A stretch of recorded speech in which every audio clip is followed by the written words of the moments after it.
තෙරුවන් සරණයි සියලුම දෙනාට. අදත් ඉතින් අපි පින්කෙතත් සමාජයත් දහමින් අස්වද්දන්නට බොහොමත්ම උපකාරී වෙන හරිදේ ටීවී පින්කෙතත් අරගෙන ඔබේ ආලින්දයට ආවා. ඉතින් වෙනදා වගේම මහා සංඝරත්නයේ වැඩම කර සිටිනවා අපේ පින්කෙත අස්වද්දන්නට. හැබැයි අද විශේෂිත වූ තැනක ඉඳගෙන තමයි මේ සිනු වැඩසටහන සම්බන්ධ වෙන්නේ. ගාල්ල ගල්වඩුවල ඉසිපතර ආනන්ද සේනාසනේ ධර්ම මණ්ඩපයේ ඉඳගෙන තමයි අද මේ සියලුම දේවල් සිද්ධ කරන්නේ. අපි දහමින් සමාජය අස්වද්දවන්නේ. ඒ වගේම අද විශේෂයක් සිද්ධ වෙනවා. අපේ ඉසිපතර ආනන්ද සේනාසනේ පද්ධතියම නිර්මාතෘ අපේ නායක හාමුදුරුවොත් වැඩමක සිටිනවා අපේ සමාජයේ දහමින් අස්වද්දන පින්කෙතට. ඉස්සෙල්ලම උන්වහන්සේගේ දෙපා නැමද අවසර ඉල්ලා සිටිනවා මෙතෙන් සිට වැඩසටහන කරගෙන යාමට. ඒ වගේම වෙනදා වගේම හැමදාමත් අපේ හාමුදුරුවෝ පින්කෙතින් දහම සාරාත්මක කියා දෙන අපේ නායක හාමුදුරුවොත් වැඩමක සිටිනවා. ඉතින් උන්වහන්සේලා දෙනම ඉස්සෙල්ම හඳුන්වා දිය යුතුමයි. ඉසිපතන ආනන්ද සේනාසනේ නිර්මාතෘ කම්මට්ටානාචාර්ය රූපවාහිනී විචිත ධර්මදේශකයන් නම කිමිට අවසරයි වලාල්ගොඩ චන්ද්‍රරත්න නායක හිමිපාණන් තමයි අපේ නායක හමුදුරුවෝ වැඩම කර සිටින්නේ. බොහොමත්ම කාර්යබහුල අවස්ථාවක් වුණත් අපේ ආරාධනාව පිළිගෙන බොහොමත්ම පැතිබර සිටින් මෙතෙන්ට පැමිණියා. බොහොමත්ම පින් අපේ හාමුදුරුවනේ. වෙනදා වගේ මිදි හැමදාමත් සමාජයේ දහමින් අස්වද්දන්නට අපේ නායක හාමුදුරුවෝ ගාල්ල ගල්වඩුවර විස්කම්පාර ඉසිපතන බෝසෙවණාරාමේ විහාරාධිපති වහන්සේ රූපවාහිනී විචිත ධර්මදේශකයන්ෝ ත්‍රිපිටක ආචාර්ය සද්ධර්ම විශාරද නම කිමිට අවසරයි අපේ වේරපිටියේ පద్මශීල හිමියන්. ඉතින් බොහොමත්ම පින් අපේ හාමුදුරුවෝ හැමදාමත් සමාජයේ දහමින් අස්වද්දනට හැමදාමත් එකින් එක කරුණු අරගෙන අපි දහමට අනුව සියලු දේ කියා දෙනවා. අපේ හාමුදුරුවෝ බොහොමත් පින් රැස් කර ගන්නවා. ඒ වගේම සමාජයේ දහමින් අස්වද්දනවා. ඉතින් අද අපි ධර්ම කතිකාවතට මාතෘකාවක් කොට ගන්න මේ සසර කොතරම් බියකරුද? එහෙම නැත්නම් මේක විනෝද ජනක දෙයක්ද? කොහොමින්ද අපි මේන් අත්මි දෙන්නේ? අප මුලින්ම අපේ නායක හාමුදුරුවන්ගේ අසා සිටිනවා අපේ චන්ද්‍රරත්න හාමුදුරුවනේ මේ සසර කොතරම් බියකරුද? මේ විනෝදයක් ඇත්තෙම නැද්ද? සතුටක් ඇත්තෙම නැද්ද? නැත්නම් මේ සසරින් අත මිදෙන්නට කුමක්ද අප කළ යුත්තේ? අපේ හාමුදුරුවනේ දහමට අනුව මේ පහදා දෙන්න අපිට. මේ දහම් වැඩසටහනෙහි අහන ප්‍රශ්නය තමයි සසර මොනතරම් බියකරුද? එහෙනම් සසරේ සැපවත් බවක් නැද්ද? එහෙනම් මේ කරුණු දෙකට පිළිතුරු දෙන්න නැත්නම් සසර කියන්නේ මොකක්ද? බොහෝ අය බෞද්ධ පින්වතුන් හැටියට සසරින් එතර වෙන්න ඕන, සසරින් නිදහස් වෙන්න ඕන කියන අදහස් ප්‍රකාශ කරනවා. සසර කියන කාරණේ සමහර විට හොඳට තේරුම් ගන්නේ නැතු. එහෙනම් අපි සසර කියන්නේ මොකක්ද කියලා පළවෙනියටම හඳුනා ගමු. ඒක බෞද්ධ දර්ශනයේ විශේෂ වචනයක්. මේ සසර කියන එකට අයිති වෙන්නේ අප්‍රාණික දේවල් නෙමෙයි.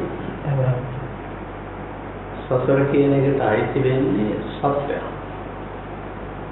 සසර සත්‍යය සැරිසරනවා කියන වචනේ තමයි කියන්නේ. සසර කියන එකේ බුදුහාමුදුරුවෝ අදාළන්නේ තල ආත්ම 31ක් පරිවර්තනය වෙමින් ගමන් කරනවා. එහෙම සත්‍යය. සතර අපාය, අනුස්ස ලෝකේ, දිව්‍ය ලෝක 6, බ්‍රහ්ම ලෝක 16 මේ කිනකින් වල ආත්මවල ගමන් කරන එකට සසර සැරිසරනවා කියන්නේ.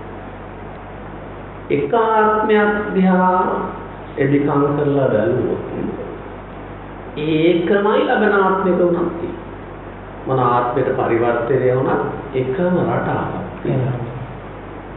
ඒකට අයිති වෙනවා උත්පත්තිය කියලා මූලික අංගය. ඊළඟට ජීවත් වෙනවා කියලා තව අංගයක් තියෙනවා. ඊළඟට මරණය කියලා තව එකක් තියෙනවා. ඒකට උපත ජීවත් වීම මරණය කියලා හැම දෙයකම අයිති. උත්පාද තිති භංග කියලා කියනවා. අනාදි දෙත් නැති දෙත් දෙකටම අයිති. සත්‍යයේ සසර කියන තැනට ආපුහම උත්පත්ති ජීවත් වීම මරණය කියලා තුනක් තමයි අයිති. උපතේ කියලා කියපුවාම අණ්ඩජ ජලාබුදු සංසේදජෝපපාති කියලා හතර ක්‍රමයකට උපත ලැබෙන උදරේශනාවයි. ඒ උපතට අයිති වෙන්නේ අංග දෙකක්. ආයතන සහ පාලි වචන වලින් කියනවා නම් විඥානය. සිංහල වචන වලින් කියනවා ප්‍රාණය කියනවා. මේ ආයතන ලබනවා කියන එක ඉබේ සිද්ධ වෙන දෙයක් හැටියට නෙවෙයි. දෙවියන්ගේ මැවීමක් හැටියට, බ්‍රහ්මයේ මැවීමක් හැටියට, අතන දෙමව්පියන්ගේ නිෂ්පාදනයක් හැටියටත් නෙවෙයි කියලා. බුදුරජාණන් වහන්සේ වදාළන්නේ මේක කර්මයන්ගේ ප්‍රතිඵලයක්. එන්න අපේ කර්ම කියලා කියපුවාම වර්ග තුනක් තියෙනවා. පුණ්‍ය කර්ම, පාප කර්ම, කුසල කර්ම. පුණ්‍ය කර්ම කියපුවාම ලෝභ සහගතයි. පාප කර්ම කියවත් ලෝභ සහගතයි. කුසල කර්ම කියන්නේ ලෝභ සහගත නැති. හැබැයි ඒ සිතුවිලි වචන ක්‍රියා කියන වැඩ තුන. දැන් මේව තමයි ධර්මයේ විවිධ තැන්වල කුසල කර්ම හැටියට, පුණ්‍ය කර්ම හැටියට, අකුසල කර්ම හැටියට, පාප කර්ම හැටියට, සසරේ උපතක් ඇති කරන දේවල් හැටියට ප්‍රතිලාභ හදන ආයතනනම් පටිලාභෝ කියලා බුදුහාමුදුරුවෝ දාන්නේ. අපිට මේ ඇහක් ලැබෙන්නේ, කනක් ලැබෙන්නේ, නහයක් ලැබෙන්නේ, දිවක් ලැබෙන්නේ, ඇඟක් ලැබෙන්නේ, මොළයක් ලැබෙන්නේ. මේ මෞකස තුලදී මේවා නිර්මාණය වෙන බව දන්නවා. ඒ බුදුජානක මහසී වදාරනවා දිව්‍ය ආත්මෝලේම උපපාතිකවත් හැදෙනවා. ඉදන්වා ජරා ගොඩවල් වලත් මේවා ඉබේම හැදෙනවා. පිටතර වලින් හැදිලා ඊට පස්සේ පිටතර එළියට ආපුවාම පැටව බවට පත් වෙලා එහෙම හැදෙන මේ ක්‍රම හතරේ ඕකේ හැදුනා. ඒකට බලය දෙන්නේ, හැදෙන්න ශක්තිය දෙන්නේ පින්පව් කුසල කියන අංග. ඒකයි බුදුහාමුදුරුවෝ දාලේ මේක ප්‍රතිඵලයක් හැටියට. හොඳට හැදෙනවා නම්, බලවත් හැදෙනවා නම්, ආශයෙන් වර්ණයෙන්, සැපයෙන්, බලයෙන් කියන ටිකෙන් මේ හය හැදෙනවා නම් පුණ්‍ය බලයෙන් හැදෙනවා. ඔන්න මේවා දුර්වල නම් මනුස්සයාගේ තිරිසන් සත්තුන්ගේ අතර වෙනස තමයි ඇස් තියෙනවා, කන් තියෙනවා, නාය දිව තියෙනවා, ඇඟක් තියෙනවා. හැබැයි මොලේ තිබ්බට මොලේ යමක් වටහා ගැනීමේදී ඇති වෙන බලය, ශක්තිය තිරිසන් මොලේට අඩුයි. මනුස්ස උසස් නිසාම මනුස්සයා කියලා කියන තැන ඕක තමයි කරන්නේ. ඉතින් මේ විදිහට ආයතන හයක් හැදීම එක අංගයක්. ඒකට බුදුහාමුදුරුවෝ දාරන්නේ ආයතන වලට අඳුරන ගතිය එකතු වෙනවා කියන. අඳුරන ගතිය. ඒක තමයි අපි ඔය විඥානයේ කියලා අදෘශ්‍යමාන වූ දෙයක් ගැන කතා කරන්නේ. පණ යනකොට විඥානය පිටත් වෙනවා, අයින් වෙනවා කියලා කියන්නේ. උපදිනකොට විඥානය ඇතුල් වෙනවා කියලා කියන්නේ මේකයි. විඥානය කියලා හඳුන්වන්නේ ක්‍රියාවෙන් පමණක් හඳුනන සම්කරුවෙකුට සමාන ස්වභාවයක්. ක්‍රියාව තමයි අඳුරනවා කියන එක. ඒක අපි තුල ඇහෙදි හඳුනනවා කියලා එකක් තියෙනවා, කනේදි, නහයේදි, දිවේදි, මොළයේදි අඳුරනවා කියලා එකක් තියෙනවා. ඒක ඇහැ තනියෙන් කරන එකක් නෙවෙයි. අර විඥානයේ නැමැති අඳුරනවා නැමැති ක්‍රියාශක්තියෙන් සිද්ධ වෙන දෙයක්. මේ සියලු දේ එකමුතුවක් නේද හවුදුන? සියලු දේ. ආයතන හයේදීම දැනීම හැදෙන්න නම් ඒක ඕනමයි. එතකොට ඔන්න ඔය දෙකේ එකතුව උපත. ඉතින් මේ දෙකේ වෙන්වීම මරණය. එකතු වුණොත් දැනීම් හය හැදෙනවා, එක්ුණොත් දැනීම් හය හැදෙන්නේ නැහැ. එහෙම. ඒකට දැනීම උපතයි නොදැනීම මරණයයි කියලා දෙක කියනවා. දැනුණාට පස්සේ ඒ කියන්නේ පෙනීම ඇහිීම ආදී 6 ලැබුණාට පස්සේ තමයි ඒ වෙනුවෙන් හැඟීම් ඇති වෙන්නේ මොළය ඇතුළේදී. ඒ මොළයේම ප්‍රධාන වෙලා වචන ක්‍රියා දෙක හැදේ. ඒ තුන කරනකොට ජීවත් වෙනවා කියලා කියනවා. දොර සසර කියන එකට අයිති වෙනවා ඔය අංග ටික. මනුස්සයාද දෙවියන්ද බ්‍රහ්මයාද ත්‍රිසම්පේත අසුරද කාම ලෝකද ඒවා විශේෂයක් නැතුව ওই විදිහට සමානාත්මතාවයකට එකට යනවා. සියලු සත්‍යයන්ට අයිති වෙනවා ආයතන 6ක්. අඩු වෙන්න පුළුවන්. පාප කර්ම වල බලයෙන් අඩු වෙන්න පුළුවන්, දුර්වල වෙන්න පුළුවන්. පහක් තියන අය වෙන්න පුළුවන්. දැස් දෙකම නැතුව උපදින්න මනුස්සයොත් කර්මය බලවත් වුණොත් තමයි අඩුපාඩු කර්මානුව සිද්ධ වෙන අඩුපාඩුකම්. වැඩි නම් වෙන්නේ නැහැ. ආයතන 7ක් නැහැ. එහෙනම් ඒකට හේතුවකුත් තියෙනවා බාහිර ආයතන 7ක් නැහැ. ඇහැබිලි කොක්කක් වගේ රූප ලං කර ගන්න. කනත් පහක් දිව ශරීරත් මොළයත් එහෙමයි. බාහිර ආයතන එකතු කරගන්න බිලි කොක්ක 6ක් සමානයි. ඒ විදිහට බාහිරත් 6ක් අභ්‍යන්තර 6ක් දැනීම ආවම දැනීම වර්ග 6ක් පවතිනවා. දැනීම එහෙම ගන්න දැනීම වස්තු දැනීම පද දැනීම මතක් වෙනවා. ඔන්න ඔය 18 සම්බන්ධව සිතුම් වචන ක්‍රියා කියලා එකතු වුණාම 21ක් එකතු වෙනවා. ඒක තමයි ආත්මෙන් ආත්මෙට යන රටාව. ඕක තමයි සසරේ කියලා ගන්නෙ. ඒක කර්මානුරූපෝ යන බව පටිච්ච සමුප්පාදයේ දේශනා කරනවා. අවිද්‍යාව පත්‍ය සංඛාරා අනවබෝධයේ නිසා සිතුවිලි වචන ක්‍රියා හදනවා. ඒව තමයි ඔය කර්ම බවට වෙන්නේ. ඒ සංඛාර පත්‍ය විඥාන ප්‍රාණී ස්වභාව ගතිය වෙනස් වෙනවා. අඳුරන ගතිය තමයි වෙනස් වෙන්නේ. ඒත් බවෙන් බවෙ එක එක තාලෙට අඳුරන විදිහ හැදිලා තියෙන්නේ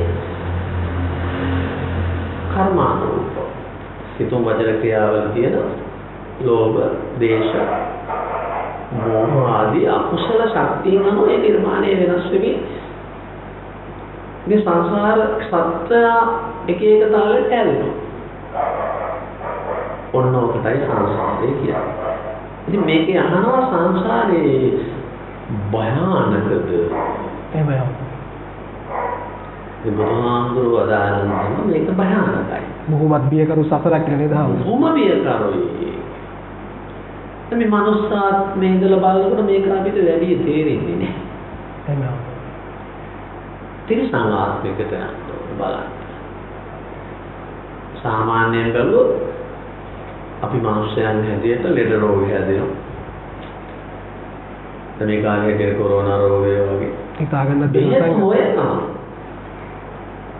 බෙහෙත් ගන්නවා. ආහාර පොළවලට ආහාර ගන්නවා. ඒ කියන්නේ අවශ්‍යතා පුරවා ගන්න විවිධ ක්‍රම තියෙනවා. තිරිසනුන්ට මේ ක්‍රම නැහැ. ඒකට වනගතව ජීවත් වෙන විවිධ තිරිසනුන් ආපුංචි සතාවින්දන් සාල සතුන් ඉන්නවනේ. මේ සතුන්ට එහෙම දෙමව්පියන්ගෙන් දීර්ඝ සරණ ලෙඩක් දුකක් ඇතිවෙනාම ඒවට උදව් කරන්නේ එහෙම නැහැ. සබදාමින් විතරයි නේද හාමුදුරනේ පොඩි රැකවරණයක් තියෙන්නේ. එහෙම පුණ්‍ය ශක්තියක් නැහැ. විශේෂිතුවක් සිද්ධ වෙන්නේ නැහැ. සමහර විට පුංචි සතාගේ ආහාරය එළවරක් නැති ස්වභාවයක් තියෙනවා. ඒක කොහේ කන සත්තු ගන්න. විවිධ සත්තු පුංචි සත්තු ගන්න බලපුවම දහස් ගණන් එක දවසක. ඒකට ගොදුරු වෙන සතා භයංකරයි. ඒ බයෙන් මිදෙන කිසිම සතෙක් නැහැ. සාල් සතා ඇතිදගෙන අලියට වුණා. අලි වැටවල් ගහලා නතර වෙන්නේ නැහැ. වෙඩි උණ්ඩ මිනිස්සුගෙන් හරි යන්නේ. තොන්න විදිහේ භයානක ක්‍රම එහෙම තියෙනවා. ඒ අපිට මේ ලෝකතලයේ පෙනෙන්න තියෙන ස්වභාවය.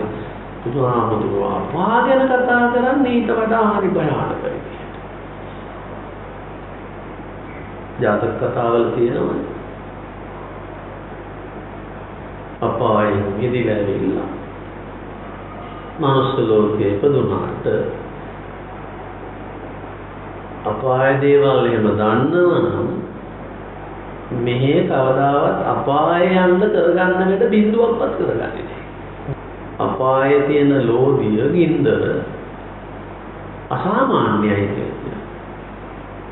මේ ගින්දර වගේම නෙවෙයි. දැන් ලාවා කියන පොළොවේ යටින් මතුවෙන ගිනි කඳු වල ස්වභාවය. සතපොම් කීයක් දුරට පුච්චගෙන යනවා. තේනවා. ඒක මේ උපමාවක් විතරයි අපිට කියන්න තියෙන්නේ. ඒ තරම් භයානක ගිනි ගොඩවල වලට අපායේ යමපල්ලු සත්‍යව ඇදලා ගන්න. ඊරාසතු. එකින් එකට භයානකම වැඩි. 135 පළක් නිරේවි කරා අපා දුක් දෙනවා. ඒව ගැන විස්තර එකිනෙකට කරන්න ගියොත් ලැබෙලා තියෙන කාලය විතාම. ඉතින් ඊටතර බුදුහාමුදුරුවෝ මේ ලෝක සත්‍යයට තේරුම් ගන්න පැහැදිලි කරනවා. සරණක් නැති දුක් තියෙන්නේ. සරණ පිහිට උදව්වක්. ඒ කියන්නේ දෙමව්පියන්ගෙන්වත් වෙන ඥාති හිත මිතුරෙන්වත් නෑදෑයෙක්ගෙන්වත් දෙවියන් බ්‍රහ්මයෙක්ගෙන්වත් සරණක් නැහැ. ලෙඩ හැදෙන බවෙන් බේරෙන්න. දැන් ලෙඩ කියපුවම චක්කු රෝග, සෝත රෝග, ගාන රෝග, ජීව රෝග, කාය රෝග, මන රෝග. මේ හයට ලෙඩ. මේකෙන් බේරලා දෙන්න කවුරුත් නැහැ. ඒක මහලු වෙලා විඳින දුක අනන්තයි. පය වෘද්ධාය දැක්කම මහලු බඩන් වලට ගියොත් දැන් අවුරුදු 50 70 80 90 100 පැනපුවාම ආම දොරවල ජීවිතයක් ගන්නවා. කොටිම තමන්ගේ ඇඳ බැඳ ගන්න බෑ. ආහාර ටික ගන්න බෑ. හරියට ආස්වාද ප්‍රාසවාස කර ගන්න බෑ. උදව්වක් නැතුව ජීවත් වෙනවා බොරු. තමන්ට තමනුත් හරණක් නැතිව නේද? ඉතින් ඒක මහා භයානක එකක්. ඒක නොලැබේවා කියලා ඒක ලබා ඒ ලැබෙන එක නවත්තලා දෙන්න දෙමෝපියාදී කිසිම කෙනෙකුට නැහැ. ඒක තමයි මරණය. ප්‍රධානම බුදුහාමුදුරුවෝ මරණයත් එහෙමමයි. බේරලා දෙන්න දෙමෝපියන්ටවත් වෙන කාටවත් බැහැ. ඒ කොරෝනා රෝගය බලපුවම මුළු ලෝකෙම මරණ බයෙන් මහලු බවින් රෝග බයෙන් තුනෙන් ඇලලිලායි. මේ රෝගයේ දරුණු මහල්ලන්ට භයානක මරණය. දැන් බුදුහාමුදුරුවෝ දාල කරුණු තුනම මෙතනම කියනවා. සංසාරයේ නැමැති ආයතන හයක් ලැබලා මේ ගෙවන අවුරුදු මිනිස්යානන් 60 70 90 දක්වා දුවන මේ කාලය තුල භයානකකම කියා නිම කළ නොහැකි කියන එකමයි කියන්නේ. කියා නිම කළ නොහැකිමයි. එහම අපේ අන්ති මෙතරම් බියකරු සතරෙන් මිදෙන්නට මොනවද අප කළ යුත්තේ මිනිසුන් හැටියට මේ ධර්මයට අනුව? ඉතින් බුදුහාමුදුරුවෝ තාම පැහැදිලිව කියලා තියෙනවා. දුක්ඛ සත්‍ය හැටියට වදාළේ සසර භයානකයි. දුක්ඛ සත්‍යයේ කරුණු 7යි. ඉපදීම දුකයි, මවකුස තුල ගෙවන කාලය. මහලු වීම දුකයි, තප්පරයක් ගානේ ලිපේ තියලා ගින්දර දාපු වතුර හැලිය රත් වෙන එක වැඩි වෙනවා වගේ උපමා පෙන්නලා තිබෙන්නේ.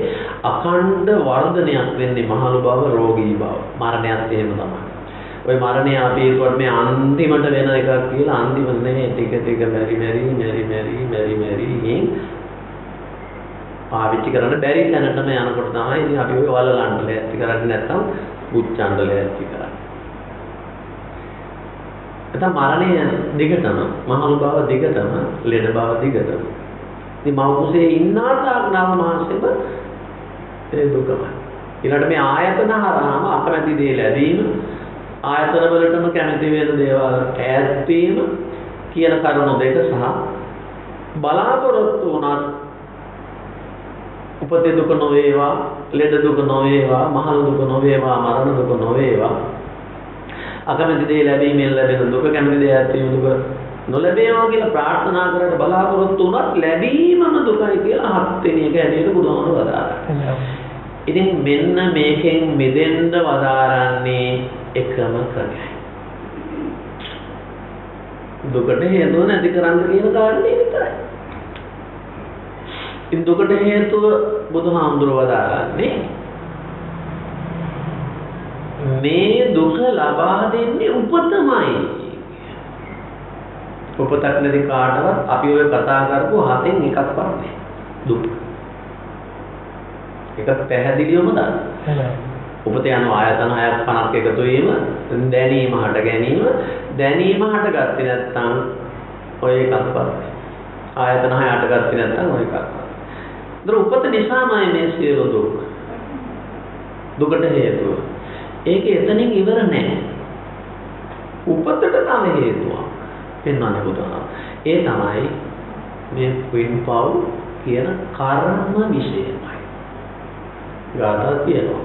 විස්තර කරන්න ගියොත් දිගයි කාලය අඩුයි. කර්මේ නිකන් වෙන්නේ නැහැ. කර්මෙට හේතුවක් පෙන්වනවා. ආශාව. එහෙනම් දැන් පහම ආශාවට. පින් ටික ඔක්කොම ආශාවට. ආශාව නැති කරොත් කර්ම නැහැ, කර්ම නැත්නම් උපත නැහැ. හැබැයි ආශාවටත් හේතුවක් තිබෙනවා. ආශාවට හේතුව තමයි කෙටි වචනේ අවිද්‍යාව.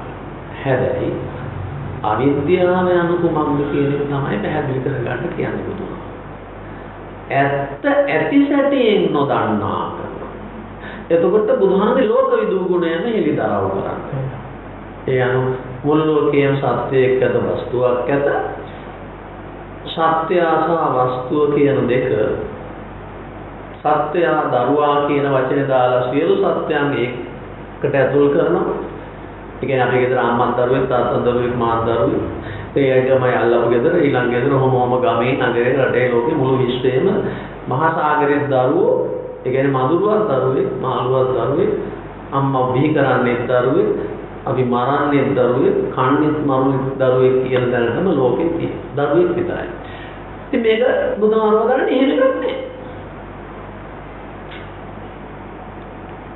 ඊළඟ පානන් දේවල් වස්තු හැටියට කියන්නේ. වස්තු නැහැ. එහෙමයි වෙන්නේ. ඒ වස්තු නැති කරන කෝපය, පිඟාන. අරගත්තොත් තියෙන්නේ හොඳට බැලුවොත් මොනින් බැලුවොත් අමුද්‍රව්‍ය විතරයි.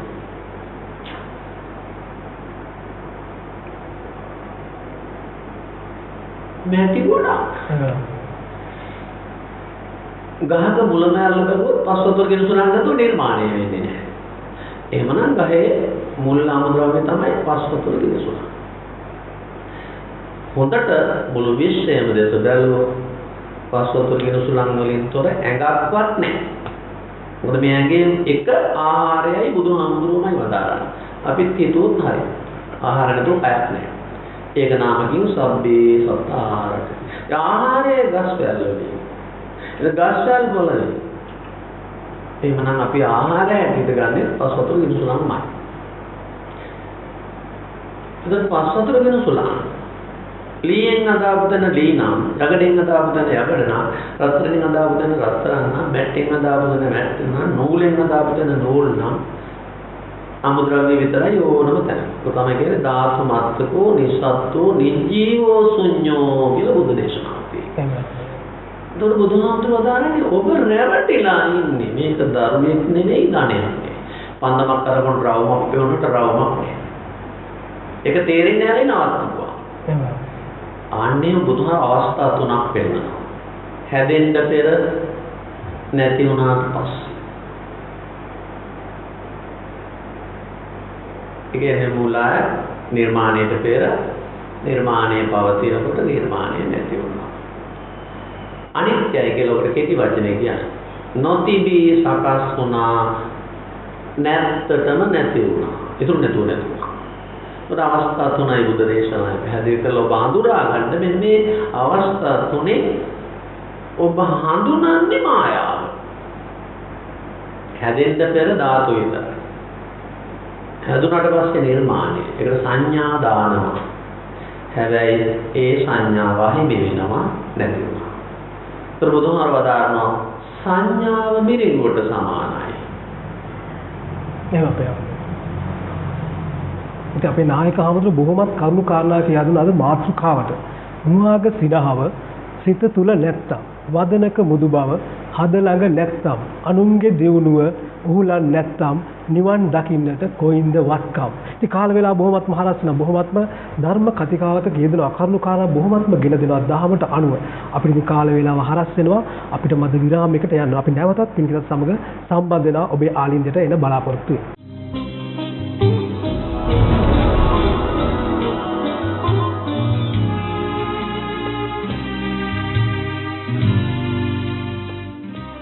නැවතත් පින්කීපත් සමග සම්බන්ධ වෙනවා. තවත් කරුණු කාරණා බොහෝමයක්ම තියෙනවා.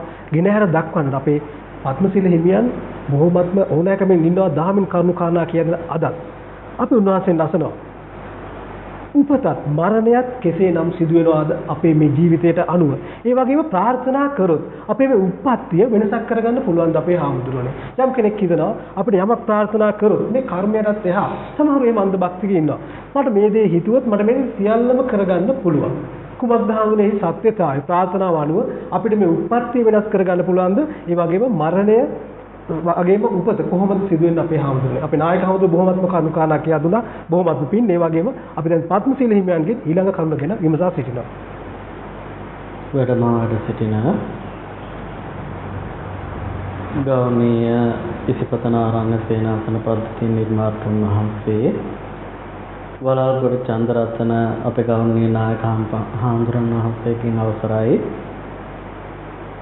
හරිදේ ටීවී පින්කෙත නරඹන පින්නතුනි චමිල් මහත්මයා ඇත්තටම උපත මරණය කියලා කියනකොට නායක හාමුදුරන් වහන්සේ බොහෝ කරුණු ඒ පිළිබඳව පෙන්වලා දුන්නා. අපි තවදුරටත් ඇත්තටම බැලුවොත් මේ උපත කියන එක ගත් විට අපිට උපතක් සකස් වෙන්න හේතු වෙන්නේ අද කාලේ නම් ගොඩාක් අය හිතන් ඉන්නේ අම්මා තාත්තා කියලා. අම්මා තාත්තා හින්දා තමයි අපි ඉපදුනේ කියලා හිතන්නේ.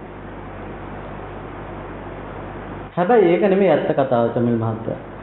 මොකද උපතක් සකස් වෙන්න අපි කරන ලද කර්ම ටිකක් තියෙනවා. ඒක සඳහන් කරනවා කම්මස්ස කෝමී කම්ම දායාදෝ කම්ම යෝනි කම්ම බන්දු කම්ම පටිසරණෝ මේ යං කම්මං කරස්සාමි කල්යාණං වා පාපකං වා තස්ස දායාදෝ භවිස්සාමි කියන. එතකොට මෙතෙන්දී කම්ම යෝනි උපත වෙනුවෙනොත් මේ කර්මයේ හේතු වෙනවා. එහෙනම් තමන් කරපු කර්ම ස්වභාවයට අනුකූලව තමයි කෙනෙක් අම්මෙක් තාත්තෙක් ගිහිල්ලා එතන ප්‍රතිසන්දියක් ලබන්නේ. ඒ ප්‍රතිසන්දියක් ලබන තැනදී තමයි මේ අම්මා මේ තාත්තා කියලා කියන්නේ. හැබැයි දැන් කෙනෙක් පින් කරලා තැනක ඉපදෙන්න පුළුවන්. තව කෙනෙක් පව් කරලා තැනක ඉපදෙන්න පුළුවන්. හැබැයි අර පින් කරපු පුද්ගලයා ගිහිල්ලා සපවත් කියලා ලෞකික ලෝකයේ තුල හිතන් ඉන්න තැනක උප්පත්තිය ලබද්දී තවත් කෙනෙක් ගිහිල්ලා මහා දුක් ගොඩක් විඳින දුක් තියෙන තැනක උපදින්න පුළුවන්. හැබැයි මේ දෙන්නම කතා කරන්නේ මේ මගේ අම්මා මේ මගේ තාත්තා කියලා. එතකොට අම්මා තාත්තා හින්දා අපි හැදුනා කියලා හිතන් ඉන්නේ. එහෙනම් අම්මා තාත්තා හින්දා අපි හැදුනා කියලා හිතන් හිටියට ඒක සම්පූර්ණයෙන්ම එතෙන්දී ඒ බන්ධනයක් ආසාවෙන් බැඳෙන්න මාර්ගයක් විතරයි. මොකද තමන් කළා වූ කර්ම ස්වභාවයට අනුකූලව එතෙන්දී ඒ උපත සකස් වුණා. ඒ උපත සකස් වුණාට පස්සේ අපි එතෙන්දී බැඳෙනවා අන්න මං උපතක් සකස් කරගත් අම්මා තාත්තා හින්දා. ඒ වගේම තමයි අපේ හාමුදුරන් වහන්සේ මතක් කරා ආයතනානම් පටිලාභෝ කන්දානම් පාතු භවෝ ජාති. මේ ආයතන හයන්ගේ ලැබීමත් ස්කන්ධයන්ගේ පහළවීමත් සිද්ධ වෙන තැන උපතයි කියලා කිව්වා. ඒ වගේම තමයි මරණයත් අනිත් පැත්තට. ආයතනානම් වික්කේපෝ කන්දානම් අන්තර්දානෝ ජාති. මෙතන ඒ විනාශ වීමත් ඒ ආකාරයෙන්ම සිද්ධ වෙනවා. එතකොට අපි මේ ලෝකෙට කාටවත් කියලාවේ නැහනේ. තමන් පෙර සංසාරේ කරා වූ කර්ම ස්වභාවයන්ට අනුකූලව උපත සකස් කරගත්තා. ඔක බුදුරජාණන් වහන්සේ හේතුඵල ධර්මතාවයට අනුකූලව පෙන්නලා දෙනවා. එතකොට මේ උපත කියන එක දිහා බලන්නකො චමිල් මහත්මයා. මනුස්ස ලෝකයේ හිටියා, තිරිසන් ලෝකයේ හිටියන් මේ ඉපදෙනකොට පුදුමාකාර දුකක් නෙවිදින්නේ. අපි නායක හඳුර මතක් කරා මව් කුසේ ඉඳලා පුදුම දුකක් විඳිනවා කියලා. නේ? ඔබ හිතන්නකෝ මව් කුසේ ඉන්න දරුවා මේ මව් කුස තුළ බැහැගෙන ඉන්නේ අර මාළු හොදපු පිළිකඳ ගහන වතුරක වගේ. ඒ විතරක් නෙවෙයි දස මාසයක් පුරාවට මේ මව් කුස තුළ මේ කුණු විච්ච වතුරේ බැහැගෙන ඉන්නේ. එතකොට කුණු විච්ච වතුරේ බැහැගෙන ඉඳලා ඒ මව්තුමිය ආහාර ගන්නකොටත් වේදනාව විඳිනවා. යනකොට එනකොට කනකොට බොනකොට ඒ නිදා ගන්නකොට පවා මේ දරුවා පුංචි කාලෙදිම තැලෙනවා පොඩි වෙනවා දැවෙනවා. හැබැයි බිහි වෙනකොටත් ඒ වගේම බුදුරජාණන් වහන්සේ පෙන්නලා දෙනවා අලිපැටියෙක් යතුරු සිදුරකින් ගන්නා වගේ මෙලවට පහළ වෙනකොට මේ පුංචි දරුවා මහා දරුණු දුකක් විඳිනවා කියලා. එතකොට මේ දුක කියන කාරණේ අපි උපත කියන තැන දුක හට ගන්න බව දැක්කා. එහෙනම් උපත දුකක් බව තේරෙනවා නම් මරණය ගැන කතා කරන්නකො.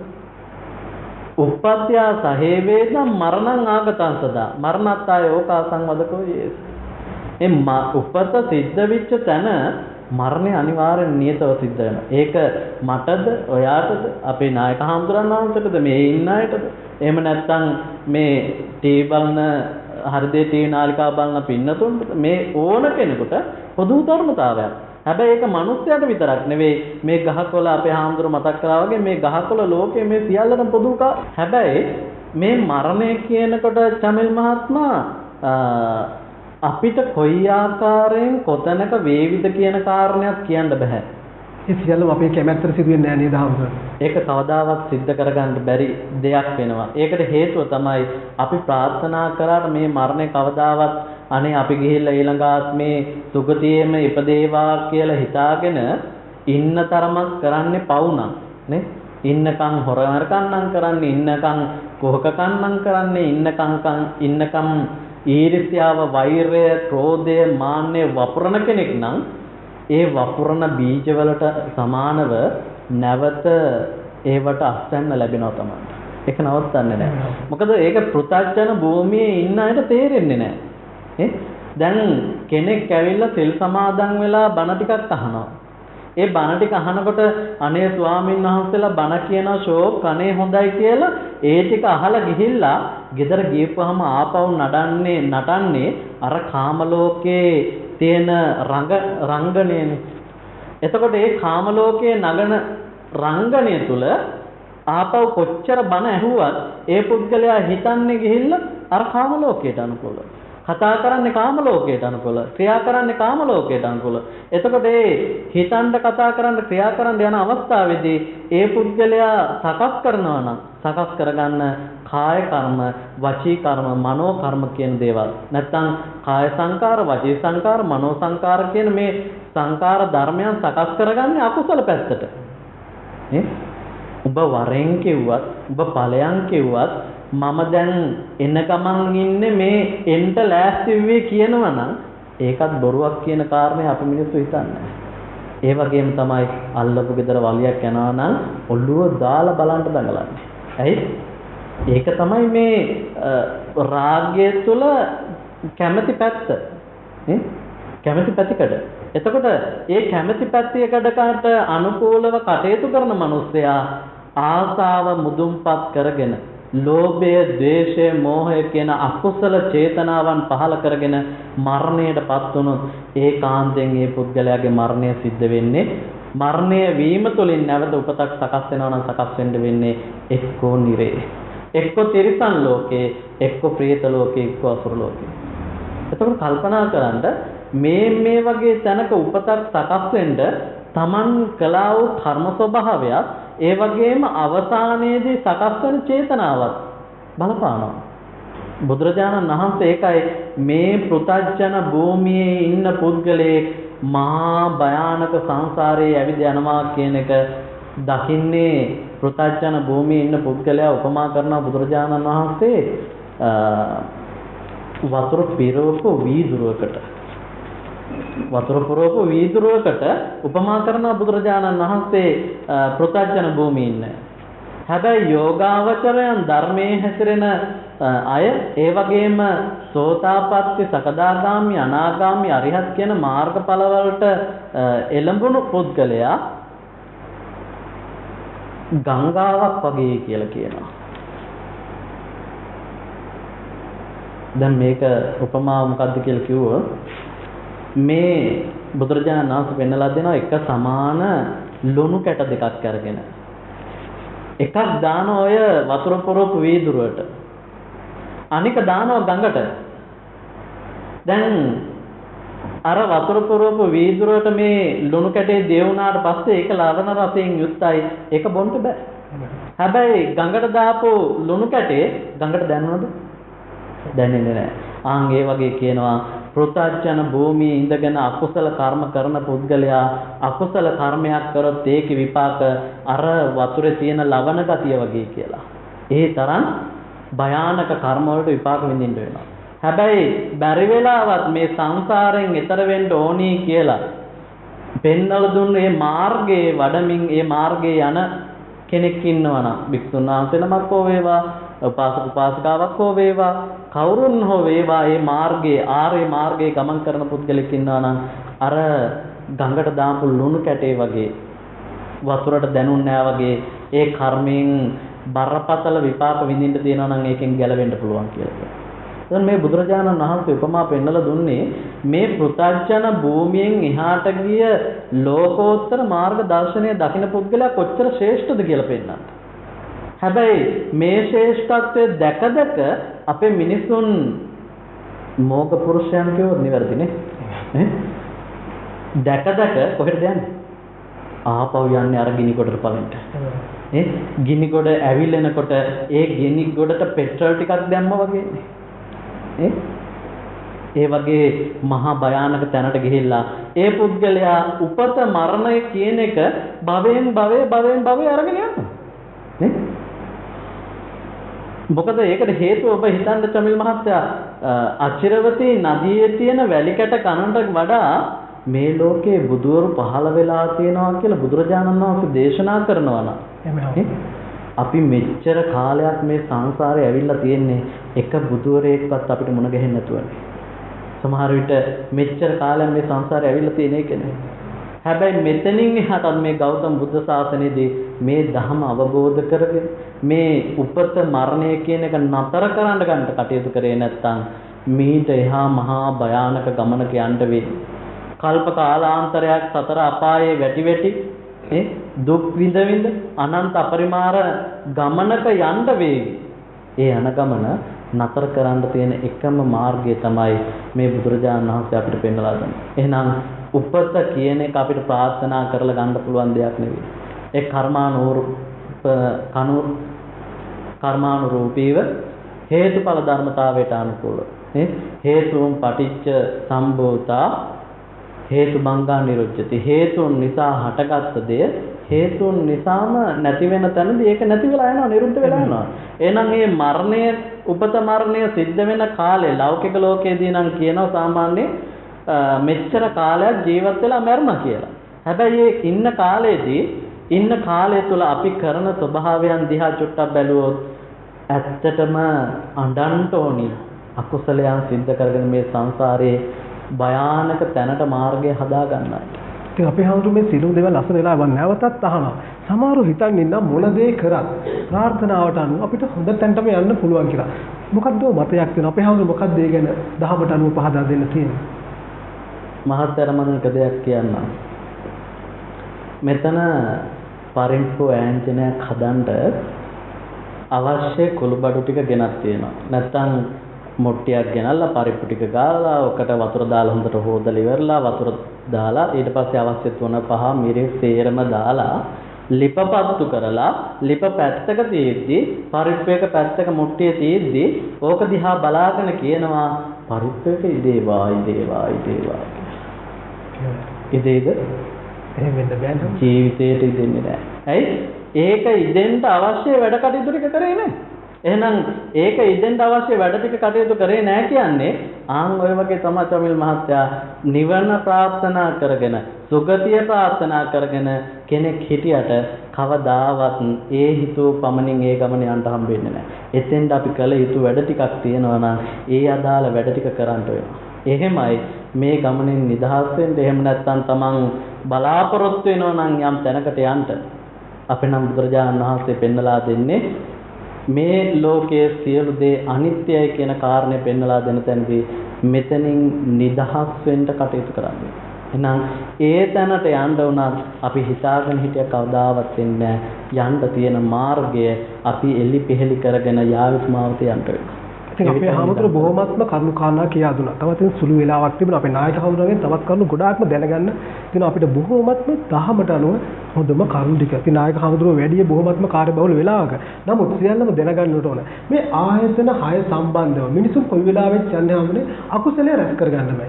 මේ සියලුම දේවල් මෙසේ සිදු වෙද්දී කොහොමද හාමුදුරුවෝ මේ ආයතන 6ත් එක්කම ගැටිලා අපි යහපත් පැත්තට හරවගන්නේ? ඔබ වහන්සේගෙන් මම කරුණු කාරණා විමස සිටිනා පින්කෙත නරඹන සියලු දෙනාටම පහදා දෙන්න කියලා. මේ ආයතන 6 නිසාම තමයි අපි හැමදේම කරන්න යන්නේ. මේක කොහොමද හොඳ පැත්තට හරවගන්නේ කියලා.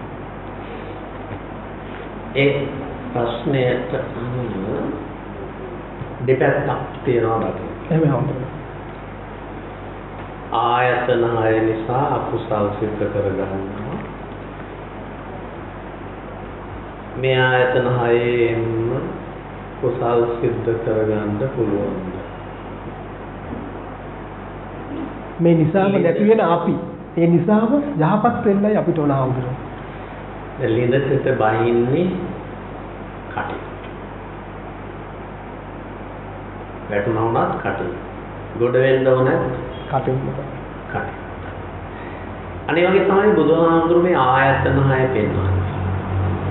මේ සසරේ භයංකර දුක්ඛිත බවට පත් වෙන අකුසල් සිද්ධ කරගන්නේ මේ ආයතන 6 මුල් කරගෙන. ඒ වගේම තමයි මේකෙන් ගැලවෙන කුසලය සිද්ධ කරගන්නේ මේ 6 මුල් කරගෙනමයි. එලෙස දාහුදුනේ අපි මේ සාර්ථකව කරගන්න බලන්නේ හැම දිනාටම කියාද? ඔව්. දැන් මෙන්න මෙහෙමයි ඔක වෙන්නේ. අපේ ඇස කන නහය දිව ශරීරය මොළය නැමැති ආයතන 6 තියෙනවා.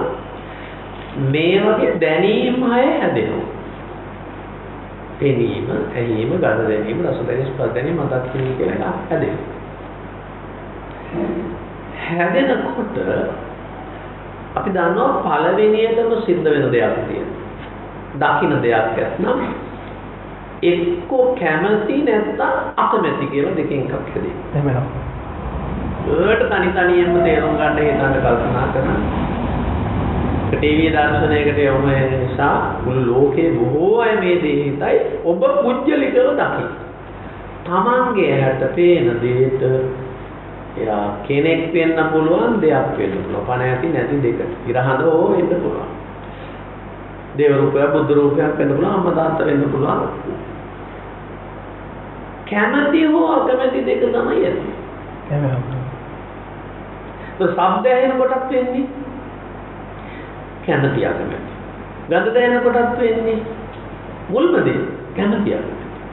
රස දැනෙනකොට වෙන්නේ කැමැති අකමැති. පහස දැනෙනකොට වෙන්නේ කැමැති අකමැති. ඉතින් ඒවා මතක් වුණත් වෙන්නේ කැමැති එක. ද විවාහ වෙන්නේ එහෙම දේවල් වලට ගිහින් ඉස්සෙල්ලාම බලනකොටත් අහන්නේ ඉතින් කැමැතිද කැමැතිද අකමැතිද පුතේ දුවේ කියලා අහන්නේ. එහෙනම් ලෝකේ ස්වභාවයමයි. හැබැයි පින්නොතුනේ හොඳට නෝනින් කල්පනා කරලා බලන්න. මේ කැමැත්ත අකමැත්ත දෙක බුදුහාමුදුරුවෝ ළඟ තියෙන එක. බුදුහාමුදුරුවෝ දේවදත්තට අකමැති. අනේ පිටසුතුමාට කැමැති. සරියුත් හාමුදුරන් මොගලන් හාමුදුරන්ට කැමැති. එහෙනම් කැමැත්ත බුදු වුණත් පවතින එක. හැබැයි පැතිකඩ දෙකක් ඒක.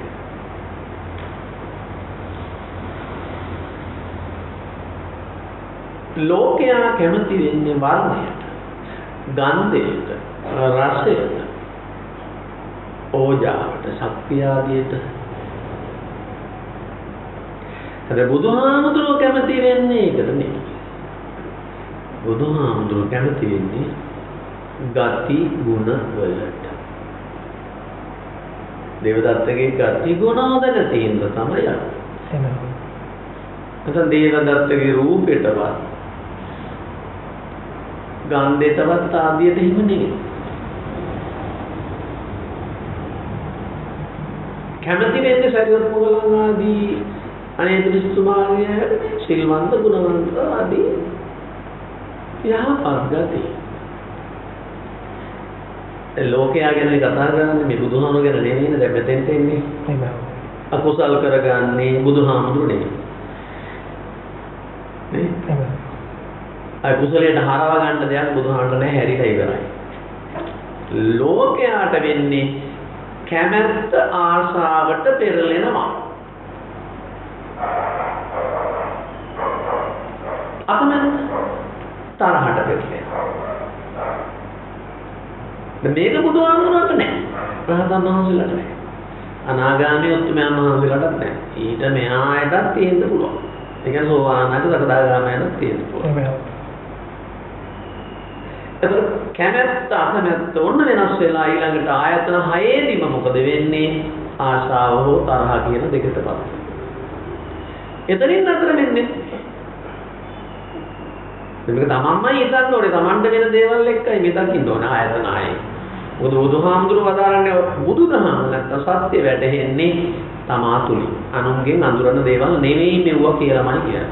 සම්දිත්තිකමයි, අවස්ථානුරූපකමයි, අකාලිකමයි. තමා තුළටම ඇවිත් පරීක්ෂා කරන්න ඕනමයි. ඒකට කියන්නේ ඕපනායිකමයි. වරදින් නැති දැනුමක්මයි ලැබෙන්නේ පච්චත්තං වේදිතං. හැබැයි ගුරු උපදේශ සහිතවයි. තනියන්නේ විඤ්ඤෝ හේති කියලා ගාථාවේ කියන්නේ ඔන්න ඔය පරීක්ෂණා කරන අය.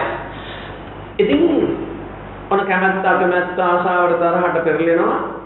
එතන කැමැත්ත එතන අයින් වෙලා ගිහින් එන්නේ ඒ වෙනකොට ආශාව තරහනේ ආසනම් තමයි ආසිතුවිලි වචන ක්‍රියා නැමැති රටාවම. එක දිගට කෙලවරක් දෙතුමා. හරිද? තරහනම් ඒ මැරිල්ල අඩු කරනවා, අකුලා දානවා. ඒකට කම්මැලිකම කියනවා, දුවන බව කියනවා, ආසනම් දුවන බව, තරහනම් කම්මැලි. ඒ වගේම තමයි ආශාවේ ස්වභාවයක් තමයි ආශ කරන කෙනෙක් ඉන්නවා නම් එයා ගැන සැක හිතනවා. ආශ කරන දෙයක් තියෙනවා නම් ඒක ගැන සැක. දැන් බඩු මුට්ටු හංගලා හැම ගිහිල්ලා ඔය පිල් ගන්නේ එනකොට ගියපු ගමන් බලන්නේ කෝසාරියට තිබ්බ කරාඹුව මානෙයි. ඒක තමයි පර්ස් එකේ එහෙම තිබ්බොත් සාක්කිය 100 විතර බලනවා. ආසනින්ද තමයි ඒ වගේ. වැඩට ගියා නම් ස්වාමියා, පාසල් ගියා නම් දරුවා එන්නකම් සැකයි. කරක්ුණොත් ඉතින් ආය සැකමමයි. ඒතර ගෙදර වත්තු පිටියට කරමුණත් එහෙමයි. දැන් ඕකම අනිත් පැත්ත අහලා බලන්න. අනුන්ගේ ස්වාමියා, අනුන්ගේ භාර්යාව, අනුන්ගේ දරුවෝ, අනුන්ගේ ගෙදරට කරක්ගෙන නැහැ නේ ඔය සැකේ. හේතුව මොකද? ආස නැහැ. අර බැඳිලා තියෙන තද ආශාව එතන නැහැ. ඒකයි. තමන්ගේ කියන හැඟීම නැහැ නේද? මගේ කියන, මමයි කියන, වෙලාගත්ත, බැඳගත්ත, උපාදාන කරගත්ත දැඩි සංහාව කියන එක එතන නැති නිසා ඔන්නේ සැකේ නැති. ඒසා ඔන්න ඔය කරුණ පහ පෙන්වන බුදුහාමුදුරුවෝ. මොකද කරුණ පහ? ආශාව, තරහ, දුවන ගතිය, සැකය, කම්මැලිකම. එතකොට පාලි වචන තියෙනවා. කාමච්ඡන්ද, ව්‍යාපාද, තේන මෙද්ද, උද්ධච්ච කුච්ච විචිකිච්ඡා. පහයිනේ. මේවට කියන්නේ මොකක්ද? පංච නීවරණ. ඒ කියන්නේ අකුසල මූල. නේ? බුදුදහමේ පැහැදිලි කරනවා අකුසල මූල ලෝභ දේශ මොහ. තව ටික ආවේ කොහෙන්ද?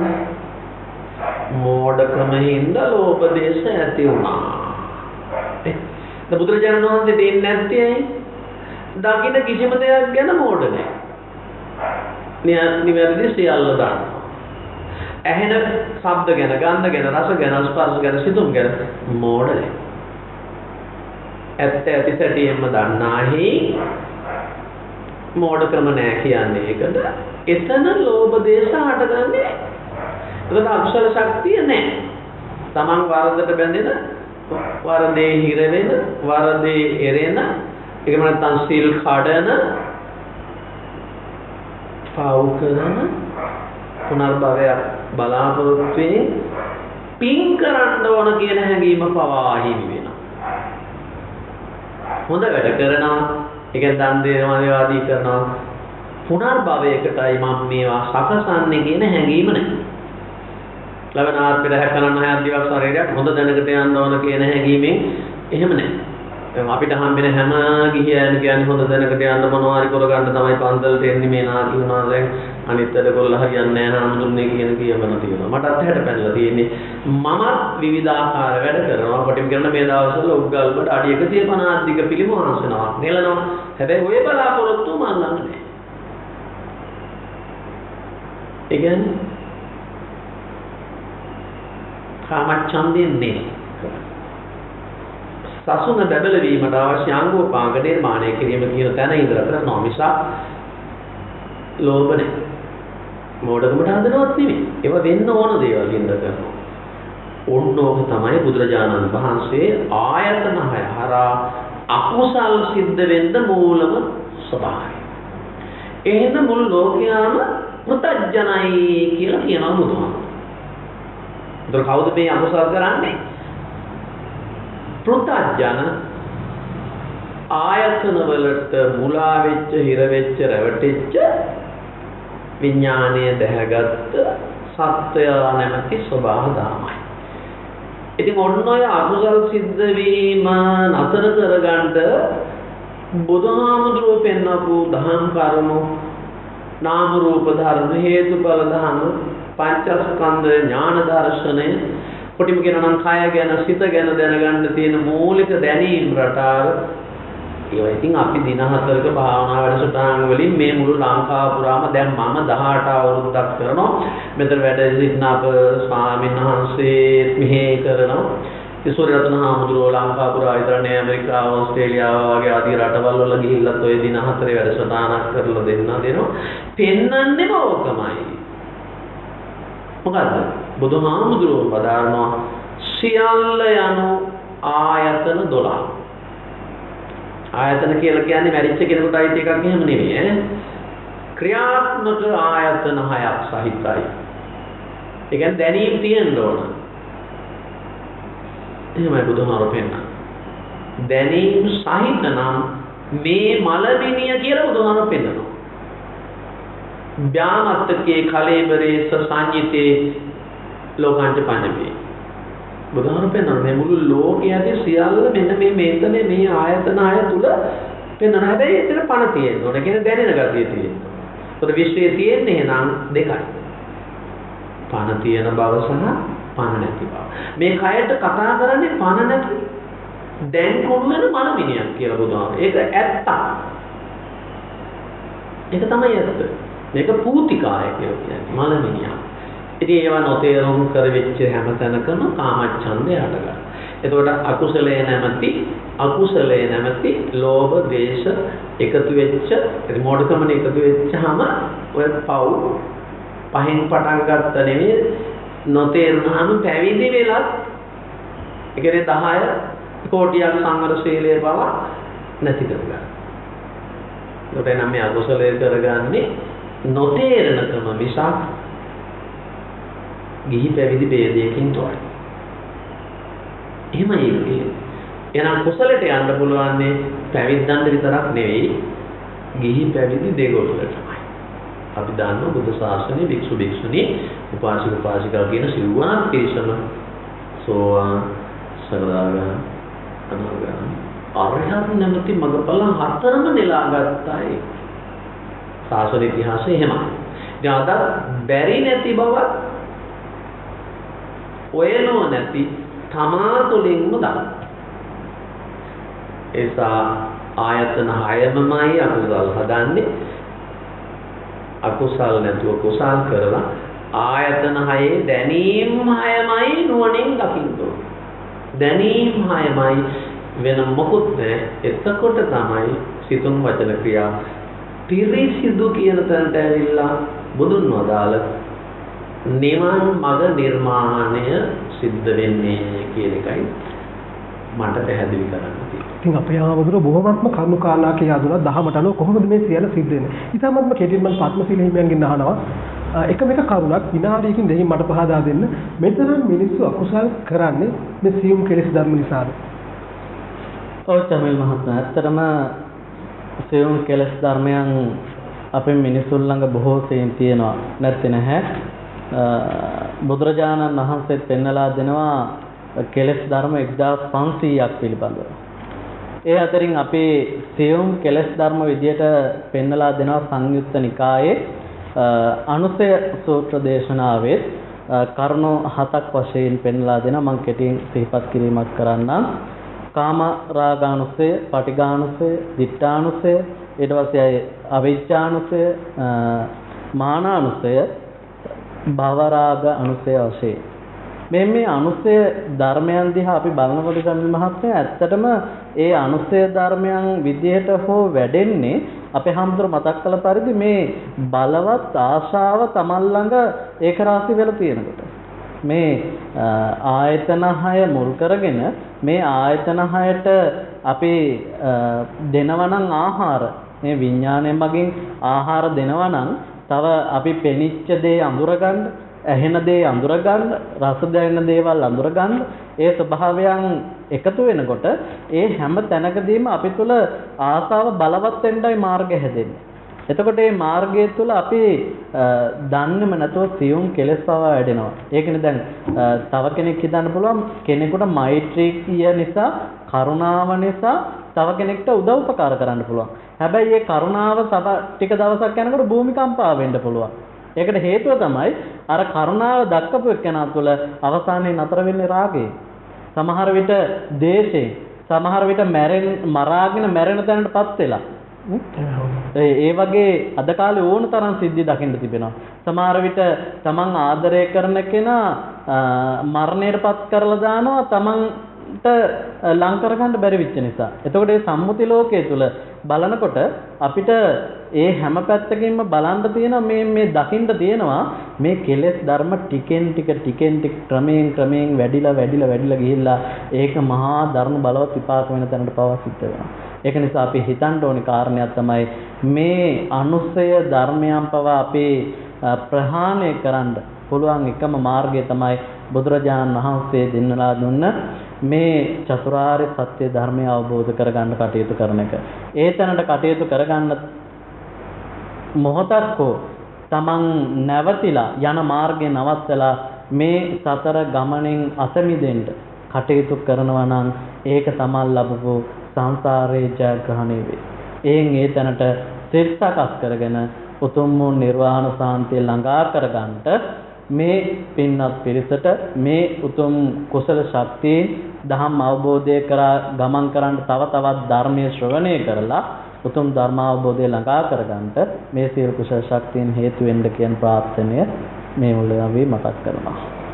ඉතින් අපේ ආමතුරුන් හැමදාම දහමින් පින්කිත අස්වාදන ඉතින් කාල වේලාව හරස්සනා කොතරම් දේවල් දැනගන්න තිබුණත් දහමින් පින්කිත අස්වාදන තිබුණත් ඉතින් වෙනදා වගේම මහා සංඝරත්නයේ වැඩම කළ අපේ පින්කිත අස්වාදව බොහොමත්ම පින් අපේ ආමතුරුනේ විශේෂයෙන් මතක් කරන්න ඕන ඉසිපතන ආරණ්‍ය සේනාසන පද්ධතියේ නිර්මාතෘ නමකින් අවසරයි වලල්ගොඩ චන්ද්‍රරත්න හිමියන් පූජ්‍ය වලල්ගොඩ චන්ද්‍රරත්න හිමියන් තමයි අද විශේෂයෙන්ම වැඩම කළ බොහොමත්ම කරුණු කාරණා කියලා දුන්නේ. වෙනදා වගේම අපේ වේරපිටියේ පద్මශීල හිමියන් හැමදාමත් වගේම අදත් බොහෝ දේ කියලා දුන්නා. ඉතින් අපේ සිරිය දිස්සන අපේ අංකය ඔබටත් මේ වගේම ධර්ම සාකච්ඡාවක අනුග්‍රහය බැතිබර දායකත්වය ගන්න පුළුවන් කැමති කෙනෙකුට අපේ පින්කිත දහමින් අස්වාදන ඔබටත් කැමතිම කෙනෙක් ලෝකයේ ඕනම තැනක ඉඳලා සම්බන්ධ වෙන්න පුළුවන්. ඉතින් අපේ ආමතුරුන්ගේ අවසර ඉල්ලනවා අදට ඔබෙන් සමුගෙන යන්න. අවසර අපේ ආමතුරුනේ.